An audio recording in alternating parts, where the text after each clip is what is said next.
Hello my dear students, welcome to computer science class. In our previous video we have discussed about the while loop and we have seen its general syntax and flowchart, and we were discussing some of the programs related to the while loop. I think we have completed with the program to print the numbers in descending order and to find the sum of our digits in a given number. Now we were about to actually study the program to find the compound interest given the amount, rate of interest and the time. So before we proceed with this program explanation, let us have a quick glance on what is while loop and for what reason we have to use the while loop. As we know that while loop is called as pre-tested looping structure. Why we call this while as pre-tested looping structure? Because at the initial point, the condition is been tested first, and then on satisfying this condition the set of statements will be executed. So if this condition doesn't satisfy, then these set of statements will never get executed. Instead, the control jumps to the next statement what is there after the while statement. Since we are testing the condition at the initial point, so therefore while is being called as the pre-tested looping structure. And we know the general syntax: while, specify the test condition, and then statement 1, 2 up to the statement n, isn't it? Now in case of while, what happens? Suppose if the condition at the initial point is also if it is false, then never these set of statements will be executed. These set of statements will execute only when the condition satisfies or only when the condition is true. I hope you are able to understand. Then when to use this while loop?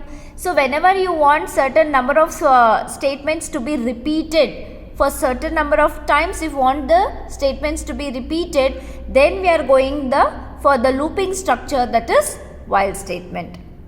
In that we have again the looping statements like do while and the for loop, which we will study in the further classes.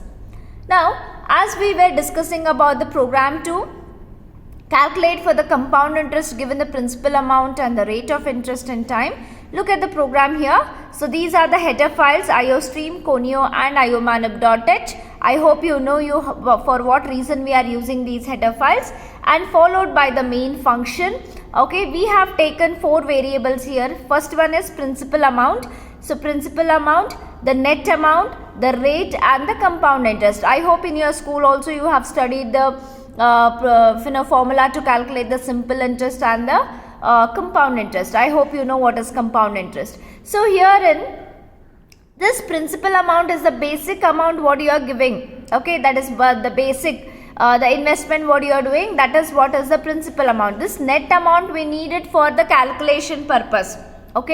Along with the principal amount plus the compound interest, what overall we are getting to hold that final value. That is what is for net amount. This is for the rate, and this CI stands for compound interest, wherein we are able to store the compound interest, whatever calculated amount we are getting, that we will store in the CI. Then we have the time and year. Time is nothing but for how many years you want to calculate for the compound interest, maybe for 3 years, 5 years, 10 or 15, it depends on whatever the user enters. Understood?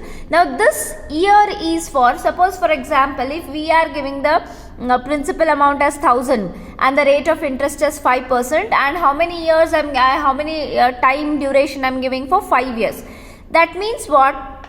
Your while loop has to repeat for the 6th iteration. 5 for the 5th it will work. When it comes for the 6th iteration, at that time the condition fails and we are coming out of the while loop, isn't it? So how many number of times your loop has to be iterated? It has to be iterated for at least for the 5 times. Actually for the 6th time when it comes, 6th iteration, it condition falls. So to make a count, for and year wise year we have to calculate compound interest for the first year, then year should be incremented again for the next year, again for the 3rd year, 4th year, 5th year. Like this we need to move on from one year to the another year. To hold that we have taken the variable known as year here. I hope you are able to understand. Again, clear screen we are using. This clear screen is a function that is related to the header file, that is a conio.h. Am I right? It clears the previous contents on your output screen. Then we are asking the user to enter the principal amount. We are asking him to enter the rate. Sorry, here students, actually the stream insertion has to come. It has come comma here. It's not a comma. The stream insertion, sorry, the stream extraction operator has to come here. Stream extraction and then followed by the time. Understood? Now here what I am doing is, the same principal amount is being moved into the net amount. That is what I said. The principal amount, let it be as 1000, I said, right? The same 1000 value is being moved into the net amount. Now this net amount later we need it for calculation. That is why we have taken a separate variable there. Then initially I'm initializing the year as 1. Why? Because we cannot calculate the compound interest as for the 0th year, right? The year should start from 1 to, then if you are giving for 5, then it should be the 5th till 5 years it has to iterate, and if you are giving 10 till 10 iterations it has to iterate. Am I right? So therefore I am initializing the variable year with the value as 1. Now what should be my condition? How many times your loop has to be iterated? That's all depending upon the time. Am I right? So if I am giving time duration as 10 years, then it has to iterate at least for the 10 times, and for the 11th the condition will become false. So therefore in the while condition, and as I said for you all, because on yearly basis we are calculating, so I have initialized the value of year to be as 1. So therefore in my while condition I will try to iterate my loop until the time, until the year is less than or is equal to time. Suppose for example here time I have taken 5, and see initially the year is 1, whether 1 is less than or is equal to 5, yes, the condition is true. After calculation year is getting incremented, then year becomes 2, 2 is less than or equal to time, like this 3, 4, for the 5th time also it works, for the 6th time it is stopping. Therefore you should be very specific enough in giving the condition. Understood? So year less than or is equal to time. Now here comes the formula. If this condition satisfies, then the control makes an entry into this loop, and here comes the compound interest formula. That is what net amount. Net amount is what? 1000 I had taken. Principal amount, the same value is moved here. So 1000 into, that is 1 plus a rate. A rate I might have given 5. Okay, 5 rate in the sense that is rate of interest, right? So 5% I have given. So that one, how do I calculate? 5 divided by 100. 5 divided by 100. So 1000 into 1 plus 5 divided by 100, and whatever the calculation you are getting, that will be stored in the net amount. Now this just now we have calculated, this is for the first year. Now in this net amount we will be having the principal amount plus the compound interest which we have calculated for the first year. After that I am incrementing the year value. Again when you increment the year value, the loop, what it does, it actually repeats. The control comes to again the while condition. Understood? So here what happens, year is incremented by 1. Am I right? So this is what is post increment. So year will become 2. 2 is less than or is equal to 5. Yes, the condition is true. Now this time we are again calculating the compound interest for the second year, but this time net amount will not be 1000. In fact, the previous, for the first year what we have calculated the net amount, that net amount plus the again 5 divided by 100. Like this now we have calculated for the second year, again year increments. Like this your while loop keeps on repeating, okay, until what happens, like 5 is less than equal to 5. Yes, the condition, because at least it is equals to. Now after incrementing, when year becomes 6, 6 is less than or equal to 5, condition fails, then the control actually comes out of this while loop, and control jumps to the next statement which is present in the which is present in the program. Now here what happens, the net amount, let me assume that net amount might be 1500, might be we have calculated for 5 years, and the principal amount here is, okay, 1000. So 1500 minus 1000, 500 is the compound I got here. When you do the minus, 500 I got. So that 500 will be stored in the compound interest. For 5 years, how much we got the compound interest? For the principal amount 1000, and the rate of interest is 5, and for the time as 5 years is, that is 500. Therefore I am printing the compound interest and the net amount. Compound interest when I print, it will come 500, and the net amount will come 1500. 500. So this is how the program explanation is, children. Now let us trace the program. Here I have taken the principal amount as 1000 and the rate of interest as 10 I have taken here, and the time duration is for 3 years, and here initially I have taken for the first year. So therefore the value 1 is been assigned to the variable, that is year. As per this while statement, year is less than or is equal to time, that is 1 is less than or is equal to 3. Yes, my condition satisfies. Once the condition satisfies, what is the net amount? The same as what of this principal amount. Therefore 1000 into 1 plus 10 divided by 100 we got. So this 10 divided by 100 I got is 0.1. Therefore here I have written the calculation. 1000 into, that is 1 plus 0.1 is nothing but 1.1. When you do the calculation, I am getting as 1100. So this calculation will be stored in the variable known as net amount. Previously the net amount was holding 1000. The contents will be erased and rewritten. The new value as 1100 will be held by the variable known as net amount. After that, year gets incremented. When it gets incremented, now this is post increment, and the post increment is always incremented by 1. So therefore the year will become what? 2.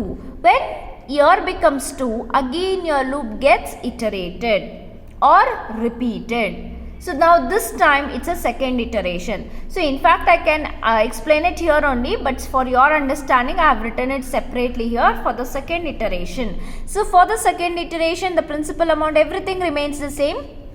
Now when it comes to the while condition, year is incremented to 2, children. So 2 is less than or is equal to 3. Yes, your condition satisfies. When you come for inside the loop, okay, now this is the recent value, what is the net amount is holding. That's why this is the net amount calculated for the first year. Understood? So therefore I have to take the recent value 1100 into 1.1.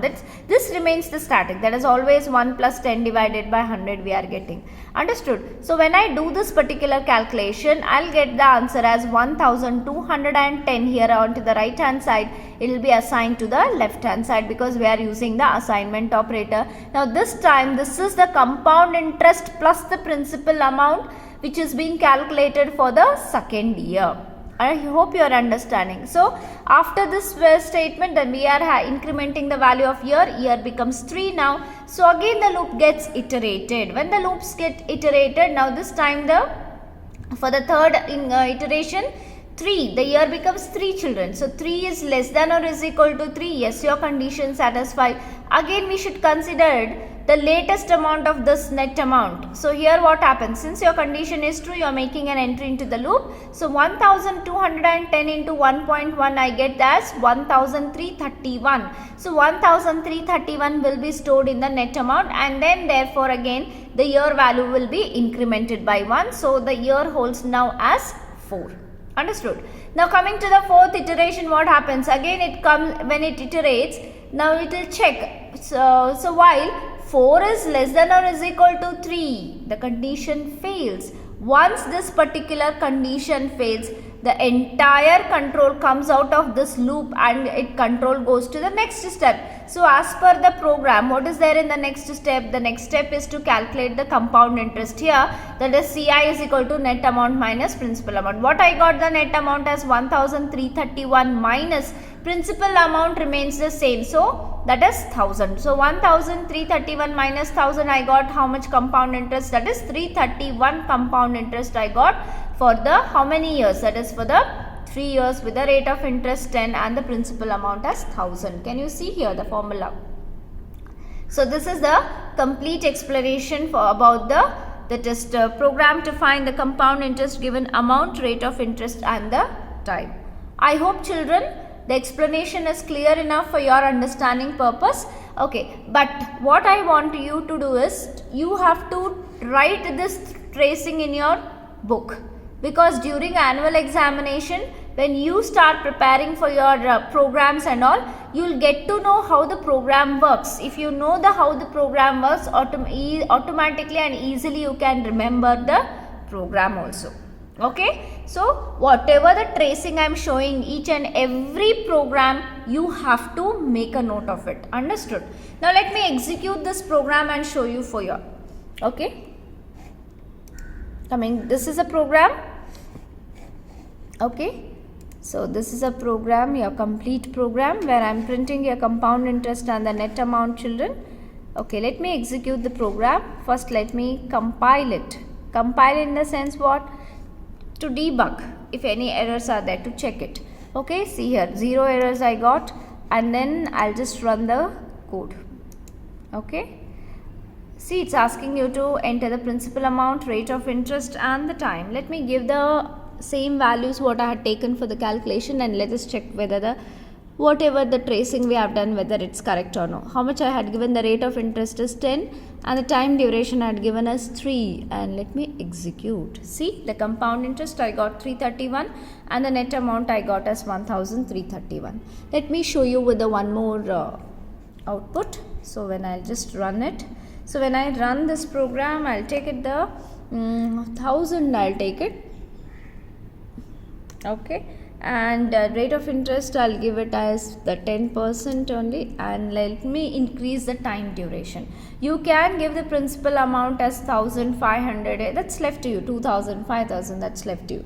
Okay, so let me see.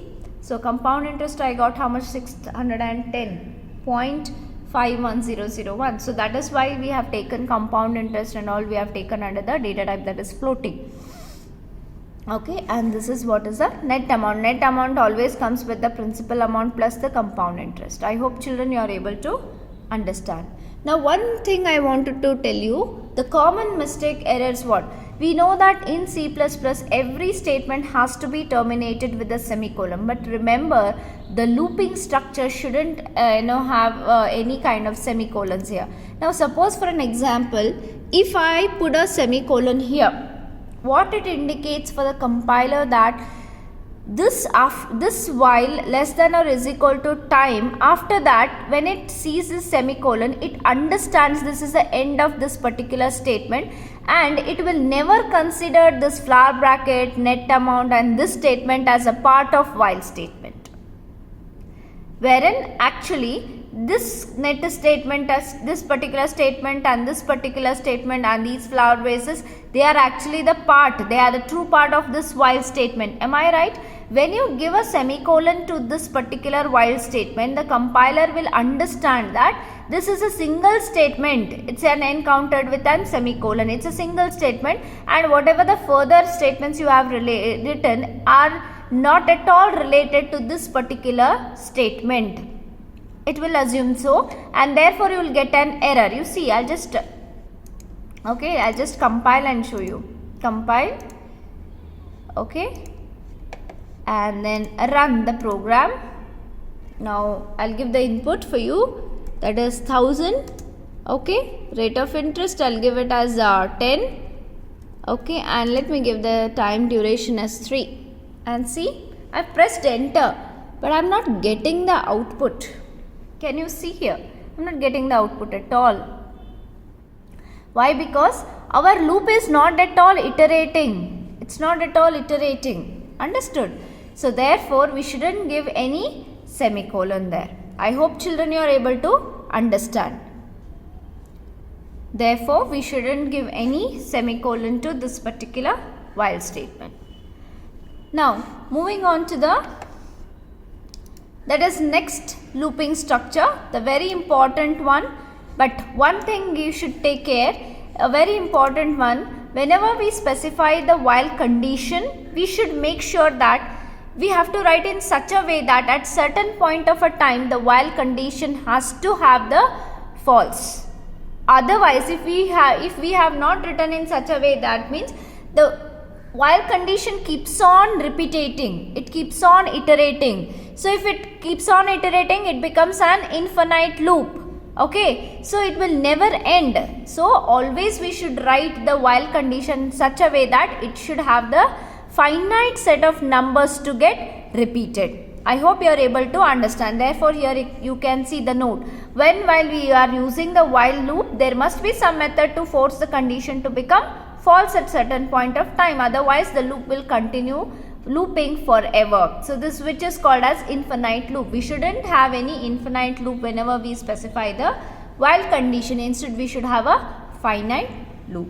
Now moving on to the very important one of the again iteration statements or the loops are nothing but that is do while loop.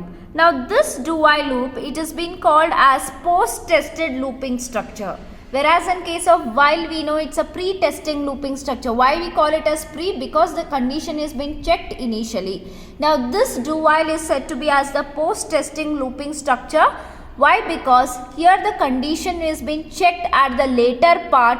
First the statements are being executed. Okay, so first the statements are executed and then later the condition is being checked, so that we can make at least the statements to be executed at least once. Let me show you with the examples here, syntax and the flowchart I'll show you so that you can clearly understand. Now look at the general syntax. This do is a keyword followed by the braces and statement 1 to n, and then when we close this particular do while, there we are testing the condition. Therefore we are referring this as a post testing looping structure, because the condition is being checked at the later end. Okay, at the later stage of we are checking the condition, but here the first statements will get executed irrespective. At the initial point only the condition is false also, first the loop will make an entry into the statement. It will execute at least once these set of statements, and then it will test the condition. On satisfying the condition, the control will repeat. If the while condition is being false, then the control will automatically move to the next statement. I hope children you are able to understand. Now look at the flowchart. Now this works when we have having only one statement as a true part. Understood? So when the control enters here, it actually execute this statement 1 and then test the condition. If it is true, the repetition takes place, else the control jumps to the next statement. Here you can see initially only statement 1 is executed because it is a test, it's a condition. Okay, therefore we are using the rhombus here. Is condition, if it is true, repetition, else false if it is, then the control moves to the next statement. Similarly this one is replaced with when we are having the compound or the block statement. See, if this condition is true, that is repetition. When it repeats again, statement 1, 2 up to n, it is repeating. If it is false, the control actually moves to the next statement here. So that is what these points I have given. I hope children you are able to understand. Now moving on to the next part here. I hope you have understood the general syntax and the flowchart. Now coming to the first program of the do while statement, that is the program to print all the even numbers from 1 to 25 using the do while loop. Okay, we are trying to print the even numbers from 1 to 25 using, specifically we should write this program by using do while loop. Now these are the header files, okay, followed by the main function, and then I am taking a variable known as I of data type, that is integer. You may take any of the variable, followed by the clear screen. See, what is the question? We should print all the even numbers, and even numbers always starts with the, that is 2. So therefore I am initializing a variable I with the value as 2. Okay, followed by do. Okay, and then we have written the opening curl braces, and then see here, without checking any of the condition, the control makes an entry directly into this particular do statement, and then we are trying to print the value of I. So cout set w. What is this set w? Set w is to set the width, and this set w is a function that is belonging to the header file, that is iomanip.h. Am I right? It actually sets the width in the output statement. Am I right? So these are nothing but the manipulators. Set w and endl are the manipulators. Okay, then so before I print my output, it is setting the width and then it is printing the output. Now let me show the example here. See, the first one what we have printed the value as 2. So 4 spaces it will set, 1, 2, 3, 4. It will set the width and then the value of I is being printed here. Then followed by the next statement is what I have written. I am incrementing the value of I with 2. Okay, you may ask the question that why we didn't write I plus plus? See, I plus plus is how much it is getting incremented. It is getting incremented only by one value. Am I right? If I had written I plus plus, I value would have become as 3. But what is our question is to print only the even numbers. Am I right? So, directly I am incrementing the I value with plus 2. Okay, we don't have like I plus plus again plus plus. No, that's not wrong. That's not the correct one, isn't it? So I'm manually incrementing I is equal to, that is I plus 2. Now right now the value of I is 2, children. So 2 plus 2, I value will become 4, and that 4 will be assigned to a variable known as I, where the contents of this I will be rewritten. Previously it was holding 2, 2 will be erased. Now I holds what? 4. After that, then we are actually checking for the condition. Okay, it comes to the here and then the condition. Now while and then followed by, what is the value of I, children? I value is 4. 4 is less than or is equal to 25. You may ask me why I have written the 25, because look at the question here. We want to print the, that is even numbers from 1 to 25. They have already given the range. So therefore this loop should iterate only up to the condition, that is I should be less than or is equal to 25. Yes, the condition is true. Once if this condition is true, again the loop iterates. Understood? If this condition would be false, then the control would go to the next statement. But one question here is how it will identify that the while statement has to be terminated. Look at this, the semicolon. Look at this semicolon. So once the condition at the last iteration it becomes false, okay, it will encounter this semicolon. Then the compiler will understand that is the end of the do while loop, and the control goes to the next statement. In the previous example, for the while, that is in case of while loop, we didn't mention any semicolon soon after the while. If I had mentioned, it was not further executing. I think I have shown this just now, right? So therefore in case of do while, what happens? This semicolon it will encounters at the last iteration. To terminate this do while, we have put here as a semicolon. That means what? See, for the first condition, 4 is less than 25. So 4 is less than 25 means when it encounters semicolon here, it will not further go to the further execution. It will understand the end of this one. Again, since the condition is true, again the repetition takes place here. Okay, remember always do while statement should always end with here with a semicolon, whereas while statement doesn't have any semicolon. Okay, and then here I have written the first iteration. I hope students you have understood. Now coming to the second iteration where I value is 4, and after this it makes an entry into the loop, okay, because condition is satisfying, and then we are printing the I value. Before I print the I value, again 4 spaces of width will be set. So here 1, 2, 3, 4, we can't see that. So some 4 spaces width will be set, and again the value of I is being printed, and after that again the I value gets incremented by 2. So 4 plus 2, that is 6. Now after that again the while condition is being checked. Whether 6 is less than or is equal to 25, children?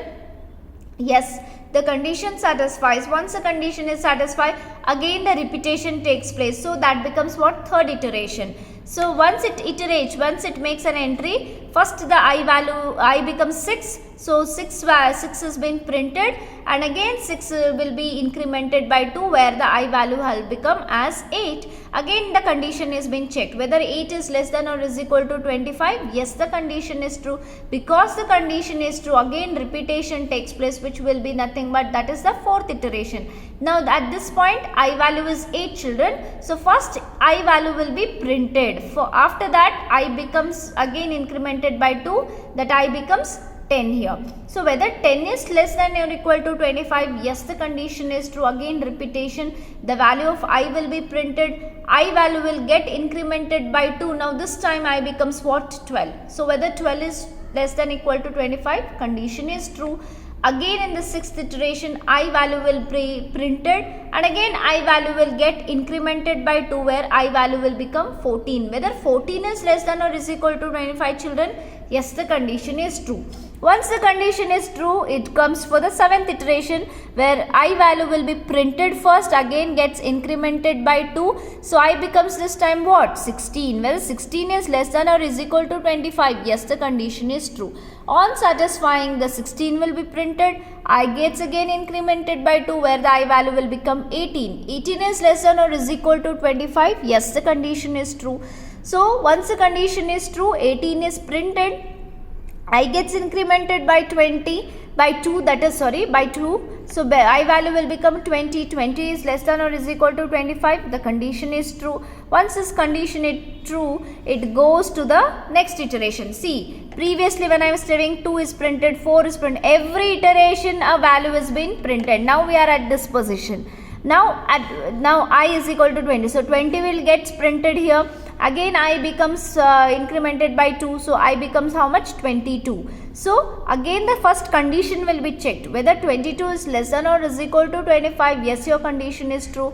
Again, so it comes to the do. So it enters into the loop. 22 will get printed here. After that I value will get incremented by 2 where the I value will become 24. 24 is less than or is equal to 25. Yes, the condition is true. Again it enters into the do loop. So the 24 will be printed. Why? Because what is the range? 20 up to less than or equal to 25 they said.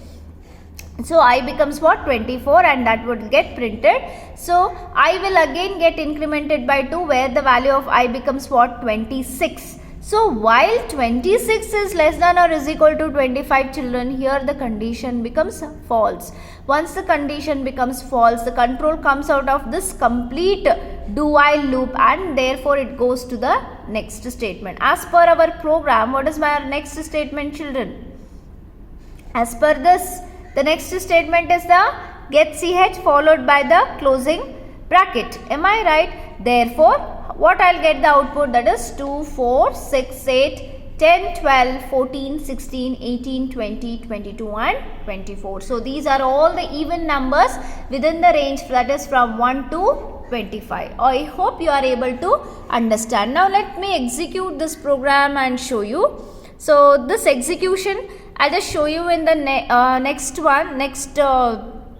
video. I'll show you children. Okay, directly I'll show the execution and then we shall discuss the other looping structure we shall discuss and other programs, that is to determine whether the given number is Armstrong or not. So that I'll be showing in the next video. Take care of yourself students. I hope you are clearly understanding. Okay, thank you students.